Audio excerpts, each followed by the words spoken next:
bolo karika do mbi boni sɛbɛn min n'u k'a ma la sirène maa min y'a sɛbɛn a tɔgɔ de ko STD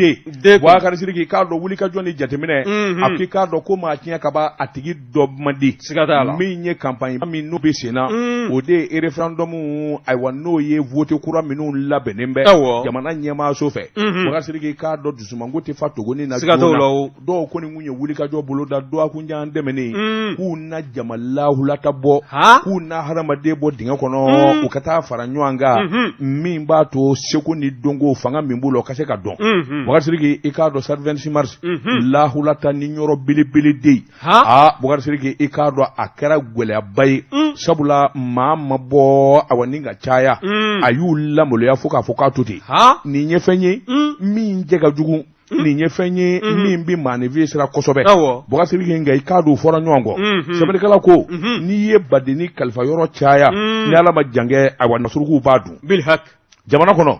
jɛkulu caman de ani maanifi caman de ko an bɛ Asimu Goyita fɛ Boubacar k'i k'a dɔn jamakulu n'i y'o ta k'o lajɛ Mali kɔnɔ bi a jama ka ca o ye caya da ye mun dun nana ni jama dɛsɛ ye ça 26 mars kɔnɔ a ko labɛnbaliya don mɔgɔ ma kuma ɲɔgɔn ɲɛna Boubacar i k'a dɔn dɔw kɔni haraba i k'a dɔn an ka nin labɛn joona an nana nin dɔgɔ in sɔrɔ Boubacar o de kɛra damata gɛlɛya ye a ko n'o tɛ i dɔw bɛ yen olu ladɔnna tile 2 dama de a y'a labɛn i k'a dɔn sini nin ko in bɛ taa kɛ 26 mars la a labɛn ka suma Boubacar i k'a dɔn jamana den bɔ man di maliden sɔmina min na politiki tɔnw fɛ Boubacar o de wariba kule ka d'u ma min ye ayiwa mobiliw ye sotaramaw ani kariw ka bila u ka bolo kan n'o kɔni dɛsɛ nana bɛɛ i b'a ye k'a fɔ maliden a bɛ timinangoya awa nin n'a ɲɔgɔn ye la sɛbɛnnikɛla ko o fiɲɛ o damanda de farala ɲɔgɔn kan ka kɛ ko in gɛlɛya ye a ko an bɛ don min na ko bi politiki tɔn minnu bɛ yen gɛrɛjɛkulu minnu bɛ yen n'olu faralen don ɲɔgɔn kan a bɛɛ lajɛlen ko Asimu Goyita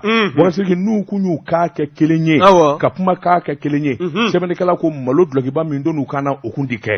sɛbɛnnikɛla ko a don ni bi cɛ i ma maa si ye diɲɛ na min ko anw de ye nin ko in labɛn a bɛɛ lajɛlen dugura de ye Boubacar maa yɛrɛ t'a dɔn bilen min ye nin ko in labɛn kɔni min ye wari min na a m'i da turuna na sɛbɛnnikɛla ko a ko nka n'i ye ko ta k'a lajɛ min ye CNT dankɔrɔba dɔw kun bɛ kɛnɛ kan yalima olu ni kun b'a la wa Boubacar n'u ni kun b'a la a bɛ kɛ cogo min a bɛ ɲɛ cogo min u ma t'o sira de fɛ a ma ɲɛ wa u t'a ɲɛdɔn Boubacar parti politigiw u k'olu ɲininka Boubacar k'a dɔn n'i ma dunu ni bala ta n'i ma mobili ta ka d'u ma maanifin bɔ man di Bamakɔ jango ça 26 mars ye yɔrɔ don min ka jan dɔɔni a ka jan dɔɔni duguba i k'a dɔn dugu a yɔrɔ minnu na maanifin taali yen yɔrɔ la a kafa Boubacar ni nin na kobaw tɛ dankɔrɔba min n'ale ye tabale gosi a tɛ dɔrɔmɛ di maa ma o ye a Seyidi Usumani Madani Serifa Hayidara n'ale kɔni kunna jinɛw bɛ don an jɛ la adamaden ko a bɛ b'o la a bɛ bɔ adamaden ne m'o f'i ye ka deli k'o f'i ye yan dɔnkilidala tɛ o ɲɛnajɛ tɛ yen min bɛ se ka 26 mars fa fo adamaden bɛ jɔ da la ni sirifukɛ tɛ a barata i b'a wani y'a kɛ a filanan bɛna kɛ min ye i b'o dɔn o ye Batuli ye Batuli Ɲani o de kɛlen bɛ ka tabale gosi Boubacar k'a dɔn na mɔnɛ bɔ jamanadenw na sabula Batuli Ɲani i k'a dɔn kabini diɲɛ kununko ɲuman ani dɛmɛ ta ka hadamaden sɛgɛrɛ Batuli Ɲani t'i kuma k'a bɔ jamanadenw la abada n'u m'a laminɛ Boubacar i k'a dɔn ayiwa dɔw y'a jira k'a fɔ min kɔni ye juma nata ye Batuli Ɲani kɛlen bɛ ka tabale gosi min ye ayiwa jamanaden bɛɛ ma o ma ni k'i bɛ Asimu Goyita fɛ Boubacar welelen don min ye damanda ka taa hakilinaw jira ɲɔgɔn na an bɛɛ k'a fɔ ko oui i k'a dɔn référendum min n'o ye jamana sarakura min kan ka wote bɛɛ lajɛlen k'i kanbɔ sɛbɛnnikɛla ko Batuli Ɲani ɲuman kɛ bolo a n'a ka hakilina ɲuman Boubacar k'a dɔn jamanaden a ye ɲuman caman kɛ o kuma a sara ye nin de ye bɛɛ lajɛlen ka bɔ sa an ka ɲɔgɔn sɔrɔ sa 26 mars la min kɔni bɛ se k'a to i k'a dɔn mɔnɛna bɔ jamanadenw na sabula Asimu Goyita ko Boubacar i k'a dɔn jamanaden bɛɛ lajɛlen kungo don min kɔni ye nin référendum ye a tɛmɛnen siga t'a la nka min kɔni ye wulikajɔ o ka kɛ ka jira sabula Batuli Ɲani kelen bɛ k'an bɛɛ wele jumadon kɔni anw bɛ juma sali o nin kun ye ka bɔ Faransi n nana o de kama nin kun ye sɛbɛn ye an ye min y'a la ka bɔ n bɛ n bolo kari ka don n bɛ bɔ ni sɛbɛn ye sɛbɛn min n'u k'a ma le maliyɛn Mali den a a bolo ko siɲɛ 1000 1995 ani 5 Boubacar Sidiki i k'a dɔn wulikajɔ bolo kan min ye Y Mariko ye nin y'a ka sɛbɛn ye janfa hakɛto janfa a b'a don ɲɛ nka dugu ma jɛ Boubacar Sidiki ni bɔ kɛra kalama tiɲɛ na fɔ sɛbɛnnikɛla ko a ko minisiri ngana dɔ bɛ min ye minisiri Lamini ale de tun bɛ awa courant ani ji ale de tun b'o kunna Lamini a kamana ganna a dɛsɛra Boubacar Sidiki sabula janfa damanda de nana siri i k'a dɔn min bɛ se k'a to Mali kuranko a bɛ dɛsɛ cogo min a ko a masow la ne nakun ye faso jɔ ye ne nakun ye jamana dilanli ye ni jamana masakɛ ye ne wele n'o sara yɔrɔ min ne bɛ toli o yɔrɔ la nka ni janfa kɔni nana i k'a dɔn o tuma bɔfan tɛ janfa min na a b'a yɛrɛ ta sɛbɛnnikɛla ko minisiri Lamini n'i y'a mɛn tubabukan na ko démission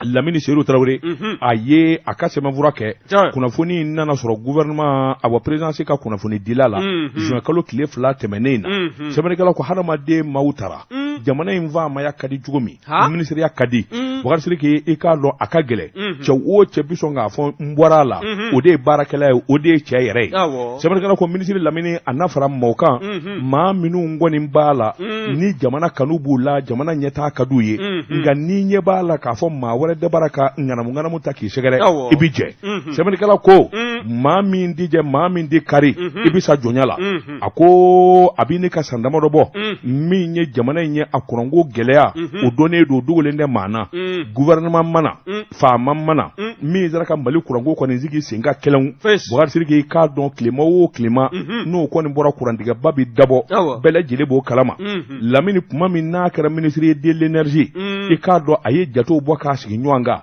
gɛlɛya ju ye min ni min ye a da donna nin bɛɛ lajɛlen la maliden bɛɛ lajɛlen ko a donna mɛ nka bilhak nin bɛɛ ko in ɲɛdɔn Boubacar Sidiki k'a dɔn a ye fɛɛrɛw tigɛ ka dabaliw tigɛ ka fara ɲɔgɔnkanw ani hakilinaw bɔ Boubacar Sidiki i k'a dɔn ɲinan min kɔni ye samiya bɔ kuma ministre de l'énergie min ye Seydou Lamini ye a nana wulikajɔ bolo da ka jateminɛ kɛ maa o maa bɛ yen n'i bolo bi ca la Boubacar Sidiki ne de bɛ kuranko yɛrɛ ɲɛdɔn u k'olu de ma ingénieur a y'o damada de wele o tuma an k'an ka dabali jumɛn in tigɛ jamanadenw kuranko dɛsɛ ka n'o sɔrɔ bɛɛ lajɛlen y'i ta fɔ a y'o kɛ sɛbɛn ye o sɛbɛn dilanlen kuma min a y'o fara ɲɔgɔn kan minisiriw ka laadala ɲɔgɔn ye i k'a dɔn a taara kunnafoni bɔ k'a bin nin de bɛ kɛ a nafolo kasabi bɛ bɛn nin ma a taabolo ye nin ye a sira ye nin ye Boubacar Sidiki a bɛ n'a fɔ a bɔ sɔnba ma kɛ o de ma sabula a bɔ nafolo kasabi min kun kan ka bɔ o kun kan ka bɔ a bɔ Boubacar Passa fɛ n'o ye Alfuseni Ture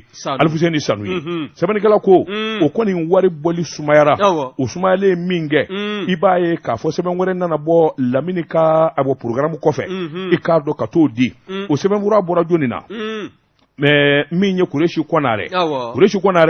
ale de ye taara ka kɛ énergie directeur ye sɛbɛnnikɛla ko a bɔ Kureshi Konare ngɔni ye bɔnɛ de ye sabula a nafura dama i b'a fɔ ko terejuguya énergie nana sigi a sisabara de kɔnɔ ten gami sɛbɛnnikɛla ko dabalijugukɛla don fɛɛrɛtigi don sabula i k'a dɔn ani minisiri yɛrɛ kun tɛ ɲɔgɔn kan fɔ bilen sabula minisiri bi fɔn fɔ minisiri de minisiri n'ale ye kuma minnu fɔ baara kan ka kɛ kɛcogo min na i k'a dɔn directeur bɛ don ale ka kutumu kɔnɔ nka Kureshi a bɛ n'a fɔ a ɲɛ kun bɛ yɔrɔ wɛrɛ la walima bolo wɛrɛ b'a bolo sɛbɛnnikɛla ko Kureshi a nana don kow la k'a ŋanamu ka kow bayɛlɛma i k'a dɔn ani faamaw bɛ ɲɔgɔn ye a ka minisiri yɛrɛ tɛ bɔ a kalama a bɛ dabaliw tigɛ a bɛ fɛɛrɛw tigɛ i k'a dɔn nin dabalijugu in kɔni nana kɛ munna faamaw yɛrɛ laban nana sɔn ka tugu i k'a dɔn directeur kɔ ka minisiri yɛrɛ to yen ɲininkali o bɛ kɛ cogo di a sera ka n'a min cogo di mais non mais ni ne ye Assimi ye mais je te renvoie sur le champ ayiwa est-ce qu'il pas ministre ministre ma taa nin ye et voilà a tɛ yen kuran de ka tigɛ hali sa Boubacar Sidiki sɛbɛnnikɛla ko min ye Kureshi ye i k'a dɔn a bɔ n'i y'a ta k'a lajɛ min ko baara yɛrɛ tiɲɛni ye ka juru tigɛ ten gaw i k'a dɔn a laban nana n'o de ye sɛbɛnnikɛla ko n'i y'a ta k'a lajɛ a ye kalan yɛrɛ min kɛ o ye informaticien de don Boubacar Sidiki ingénieur tɛ kuranko baara kuran bi jiri sira min fɛ kelen t'a la Kureshi bɛ min dɔn wa k'a fɔ a ye foroba baara de kɛ k'a sɛbɛkɔrɔgun n'a taara ka bila nin ɲɛmaya la o fana tɛ o tuma a bɔra yɔrɔ jumɛn jinɛ wa ma sɛbɛnnikɛla ko n'i ye ko ta k'a lajɛ kunnafoni nana jɛnsɛn ha Kureshi yɔrɔ siribukɛ ka maa do dɛ o de kelen bɛ k'a lapasa k'a bɛn nkalon yɔrɔ siribukɛ t'a dɔn yɛrɛ chantage ayi n'o ma ni ko ɲɔrɔ sirikɛ ka maa ye min amo kɛ ka maaw ja wala n'o fɔra mo tɛ kuma an bɛ sa faamaw ti siri ɲɛ o b'a fɔ a ye sirikɛ ka den ye nin ye an ka nin don yen nkalon don nkalon de don o ye labɛnjuguba don den nkalon ɲɔrɔ sirikɛ t'a bɔ yɔrɔ dɔ yɛrɛ sɛbɛnnikɛla ko a ko nin gɛlɛyaw nana da ɲɔgɔn kan kunnafoniw ni ŋunugunu caman de y'a jira k'a fɔ Kuresi kɔni a laban nana ni cunni minisiri de ye i k'a dɔn a bɛ kurutu la fa bɛɛ lajɛlen na a bɛ nganamu na fa bɛɛ lajɛlen na a ma ɲɛ min ko a tun bɛ min ɲini a kɛra o ye sɛbɛnnikɛla ko a nana décision wɛrɛ ta minisiri tun ye sɛbɛnfura minnu dilan walasa kuranko dɛsɛ ka dabila Bukari Sidiki a nani pan ka sin ka taa faama wɛrɛw fɛ yen ten yɔrɔnin bɛɛ lajɛlen la k'o nana ɲɛnabɔ o tuma jɔnni de bɛ Kuresi kɔfɛ jɔnni de b'a k'a dɛmɛ ani jɔnni bolo bɛ ɲɔgɔn bolo sɛbɛnnikɛla ko nin ɲininkali damadɔ caman de bɛ o kɔni kabini o kɔni nana kɛ sa Bukari Sidiki k'a dɔn kurantigɛ tɔ nana juguya i b'a fɔ sabula ko sɛbɛnnikɛla ko don o don kuranko gɛlɛya n'a kun tigɛra miniti damadɔ a bɛ na a laban nana kɛ tile kelen ye i k'a dɔn tile yɛrɛ mun bɛ bɛn a bɛ tigɛ sɛbɛnnikɛla ko Lamini nana faamu k'a dɔn k'a fɔ ni min jogo dɔn nin tɔgɔ tiɲɛ i k'a dɔn nin laban bɛ na ni ne n'a ma ɲɛ k'a fɔ cɛ tan min ni dɛgɛ min ni cɛ Bukari Sidiki ta y'a ɲagama ye i b'a laminɛ ka jɛ o dɛgɛ kɔ a ko an bɛ don min na ko bi min ye wulikajɔw ni jateminɛ ye i k'a dɔn Kuresi kɔni a ye énergie daakolon di k'a filenkolon di i k'a dɔn informaticien o bɛ mun dɔn kuranko la sɛbɛnnikɛla ko i k'a dɔn u nana nganamu boloda k'a f'u taara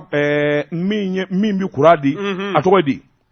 fɛn minnu bɛ kuran di sa awɔ ani gurupu belebelew Bukari Sidiki k'a dɔn nganamu de laban nana jira k'a fɔ a bɛɛ kolonden de ye u taara o caman de sa miliyari caman wa Kuresi ka baara mais le ministre il n'a pas le poids mais c'est comme ça an bɛɛ di kun kɔntalen don an nisɔndiyala ko gurupu nana gurupu kolonden de don c'est-à-dire que les informations disaient donc a bɛ fɔ a ye de a y'a san minnu bolo a ka énergie technicien hali sini u ma sɔn ka groupe ninnu réceptionner ça je te dis pour ton information groupe ninnu bɛ yen a nana technicien taara lajɛ ingénieur u ma sɔn ka réceptionner jusqu'à présent va vérifier l'information Bukari Sidiki min ye le malien ye a ko nin wulikajɔw wariba kule de nana bɔ i k'a dɔn dankɔrɔba in fɛ min ye Kuresi ye a taara taacogo fɛn o fɛn la a kɛra kɛcogo la yalima a ye Asimu ni faama ninnu a y'u ɲɛɲini de wa walima a kelen bɛ k'u dabali ngali tɛmɛ bɛɛ sɛbɛnnikɛla ko Lamini kɔni o y'a jira k'a fɔ n'a ma ɲɛ k'a fɔ jamana ci don walima nin ko in gɛlɛyara ka se nin yɔrɔ in ma ale b'i nin bɔ a la nin kun ye sɛbɛn ye an ye min sɔrɔ ka bɔ le malien kɔnɔ kɔngɔ ani gɛlɛya u bɛ se ka duga cogo min ye sɛnɛfɛnw ye o bɛ ɲɛ o hakilina a n'o wulikajɔ o baaraw fana ɲinɛ tɛna k'o kɔ Segu cakɛdaba min bɛ yen n'u k'a ma Comatex SA anw k'a ma Komina Segu na kana sisan na baara minnu kɛra olu sezilen bɛ ka ɲɔgɔn ye olu fana ka ca ni 1 million ye ɲɛ camanjɛ fanga ɲɛmaa ye kɛlɛ Asimu Goyita i k'a dɔn Segu Sikɔrɔ ni Balazan don Balazan ba 4 Balazan kɛmɛ 4 Balazan bi 4 ani Balazan kɔkurunin 1 sini a bɛ cɔn anw fɛ yen Segu a yɛrɛ n'a dɔn k'a fɔ a nana dugu la dugu min ni dunan bonya bɛ yen minisiriso min n'a bɛ taama ani jamana dilanli kunna u k'o de ma ministère du transport des infrastructures i k'a dɔn o yɛrɛ ye kunnafoni in sɛbɛntiya kosɛbɛ k'a fɔ jamanakuntigi ka nani Segu Sikɔrɔ ni Balazan don i k'a dɔn siga t'a la taama in kan ka boloda sini sɛbɛnnikɛla ko a ko wulikajɔw ni hakilinaw faralen don ɲɔgɔn kan min ye jamana yɛrɛ ye a maracogo ani jamanadenw bɛ kɛ ɲɔgɔn fɛ janko Segu n'a Lamini i k'a dɔn sɛnɛdugu don i k'a dɔn balo o bɛ se ka sɔrɔ cogo min sɛnɛkɛlaw ka dɛmɛ ani kuma caman bɛ yen o bɛɛ lajɛlen de bɛna boloda ni ka ɲɛsin ɲɔgɔn ma o k'i bɔ a la Banankɔrɔ ani Joro ni ɲɔgɔn cɛ kilomɛtiri 45 a kuma fɔlen don a bɛ waati jan bɔ siraba don sira min n'a nafa ka bon kosɛbɛ sabula nin dugu fila ni ɲɔgɔn cɛ taama min bɛ k'a la jamanadenw fɛ a fanga ka bon min ye a wasani feere ye ani minɛnw donni ka yɔrɔw sɛgɛrɛ o fana fanga ka bon janko balo nasiraw la sɛbɛnnikɛla ko a ko o fana k'i bɔ yen min ye Asimu Goyita ye a tɛgɛlankolon tɛ taa Segu sabula min ye balo ye toni 30 bɔɲɔgɔnko a n'o bɛ taa million fla bonyango so mingele do ka gele bara ko lu bele o ikado de menata ko lu segere no yi boy ati bo sego abara fa kata sego komina na commentex sabula mi nye sego commentex ikado awuli ka joni jetimina okun gera abara ani abo service da inga wuli kokura ma bakile ni ma kema saba bonyango olu de bulo bi commentex bara la joko ala olu bele gele ni misibi wasa sabula ni ma kele ngo kele iba soro dutigi do walma aywa iba soro mata ni ko be balo o tigila abina ke sababu nyuma bay sebani kala ko mi nye suguye do bina fara soro ka ana nyeta gela bakule min be dona bwala ma bakili ni ma kame saba ikado luka bara takurai uka sarati kotige ako ye hakina ye min ngoni no nyena chama je fanga na kosobe ami do ni na kobi komina segu ako ibaye ka fo se min baye bara ere kutumu kono ika don o fuka bo kosobe minye ayo bagi glali kata se ika do gari fana glali ma abo de ka ayo nye do kosobe o min ngoni bara o damne ni jatemeno ya jira ka fo minye ase kemesara da biulo vla ika do koni ayo bara buluda o ba fesa min ngoni bara keme izuni ka munumunu kase ika do afanga na dana okunti ta jetemina ko sikata ministre min na bi na fulukuna bobo ke pasa okunye wuli ka joke watila ka jetemina ke ete magwen ika don awani ya me bi fini kala ibe finigla o ba soro kore de bibulu kore shun dunye semdete abno lu fana tama nywanya kore mugu mimbi bo semdete la sanwosa o mi ngoni ko mata shi ukaso ku ni ro soro ala ko sobe mimbu nafa kore mugu mimba to abo izuni rati jo nu ti dese o maka mo anu fere ikado bobo ke pasa bini dadola sebani kala ko ami doni mina ko bi mi ngoni nye sanvla jeteye o boledu nyema minga nga faranyo nga ko mata shi la wasa baraka tanye na na fulu kasabe abejete minene mbe sebeni kala ko hakilu kun jagabora ikado minye sanwosa million kemefla ani million muga ani fla na fulu kasabe beta bioma nyema minu zugandira ulu kanga jija dike ninga wuli ka joke akobla lembe kutumu mingono okana dese ni ngunye sebenye anyemi za loka bon nouvelle horizon kono nyedangura nouvelle horizon karamogo de batu ngarambu fo ni yentega do ni sabambe bo sabambe no ka mako le témoin o ko te ko ni témoin ko no lu kelela ko gino ko bekasi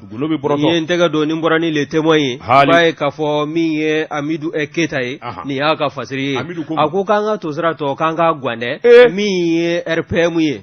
keze danaka e parti ni ataka laje eko alamina elajibrum bakar ketala ale ko ni ndale ko gelea o wulimbe tonko nana ni ataka laje mi ye kurusi bramuye o mi ya nga jamana sharia sumbai o ko ni o kanga ka jabu bo ni ka bembi ka be endenema je kolot l'état anifla 2023 u kala la fuka ta kiriko la de o be nyawan sama na o nyama joro no wala ko batla ila bla mi babar maître babar gano kata se bogar tretama ibaye ka fo nyawan sama o wulila oni nyanje wa mi ye fara nyanga jagulu doye na be wele ko e collectif pour la défense des statuts et règlements intérieurs du parti RPM o lu ko ngun willa ni ka utada bogojin lega ibaye ka fo mi ye sigida fulana tribunali o koni o kunye seta ni ka di uma o ibaye mi ye bogar tireta na no femowi olu majeni sigida fulana tribunali ka jabi utaru ta da kuru e dapeli o jiju nyakorlala o fana ka jabi bole ka bi ibaye ka fo joni se o tala ni ko di bogar tireta ma babar gano anaka ma olu masi go tega fulada o se ga goyi o ya jira ka fo afu da julima ta utnabla wa uyu tata ni ga tana e kursi bramuna kursi bramu bindene ka bejo galot leta ani flama 2023 ibaye ka fo ka jabu kanga bogabi kanu jabi bina be abena ke sabu ye mi babar gano ni se ba talaka dama kokura mi bogar tireta na no fe mawi olu nu kodo parti nyama ya blona ka joro ni ko di babar gano ana no fe mawma wagoni ye ko in laje ko ga ko no jabi fana no mage hakika yi ni se ba ya no kura la kokura tunga nyesi bogar tireta ma ibaye ka fo ya maria be dama sa mi parti nyama ya joro yi secrétaire général joro aka olu belaje kelen ni ka ninkura fiyɛ o la n'o de ka biro ni k'a yɛlɛma maakɔrɔw ka don kɔrɔlen dɔw bɛ yen n'olu kan ka t'u jɔyɔrɔ la olu bɛ to yen wa minnu yɛrɛ kan ka b'u jɔyɔrɔ fana na olu b'u jɔyɔrɔ bila nka nin sama-samali ne ye fasiri kɛbaa ye n'o ye Amidu Keyita ye a ko yalima ko min ye Alhaji Ibrahim Boubacar Keyita ye ala ka d'a la ko yalima k'a ka tɔn k'a bɛna kɛ yɛlɛbɔfɛn ye wa bawo ni min daminɛlen filɛ nin ye min ye parti kelen kɔnɔ maaw ye olu ka ɲɔgɔn minɛ ka dɛsɛ ka bɛn ko la fo ka taa se kiiri fo ka taa ɲɔgɔn sama ka se kiiri tigɛbaaw ma ko yalima k'o ye ko ɲuman ye wa o ye taamasere ɲuman ye tɔn ma wa ɲininkali bɔn bɛ ka kɛ nka a mana tigɛ da o da la min ye Amidu Keyita ye ko n'a bɔra da min fɛ kiiri jara Babɛri Gano la o walima a jara Boubacar Tereta la o a n'o kɛ fasiri kura ye ko o walankata an n'o kɛ lakalifɛn ye ka ɲɛsin la nin kun ye sɛbɛn min n'a y'a sama ka bɔ le témoin kɔnɔ